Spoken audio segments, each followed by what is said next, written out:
বাংলাদেশ এবং পাকিস্তানের সঙ্গে থাকা সীমান্ত জুড়ে কড়াকড়ি আরোপ করেছে ভারত সরকার। পাকিস্তানের সঙ্গে 2289.66 কিলোমিটার এবং বাংলাদেশের সঙ্গে 4096.70 কিলোমিটার দীর্ঘ সীমান্ত আছে ভারতের।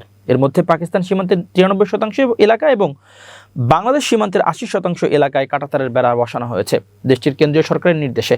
বুধবার 17 ডিসেম্বর এনটিটিভির এক প্রতিবেদন থেকে জানা গেছে এই তথ্য। মঙ্গলবার 16 ডিসেম্বর ভারতের পার্লামেন্টের নিম্নকক্ষ লোকসভার অধিবেশনে প্রশ্নোত্তর পর্বে ভারতের কেন্দ্রীয় স্বরাষ্ট্র প্রতিমন্ত্রী নিত্যানন্দ রায় এ তথ্য জানিয়েছেন। মঙ্গলবার লোকসভা অধিবেশনে নিত্যানন্দ রায় জানিয়েছেন, ভারতের কেন্দ্রীয় স্বরাষ্ট্র মন্ত্রণালয়ের উদ্যোগে পাকিস্তান সীমান্তের 2135.136 কিলোমিটার শতকরা হিসেবে 93.25% এলাকা এবং বাংলাদেশ সীমান্তের 3239.92 কিলোমিটার শতকরা হিসেবে 79.08% এলাকার কাঁটাতারের বেড়া বসানো হয়েছে।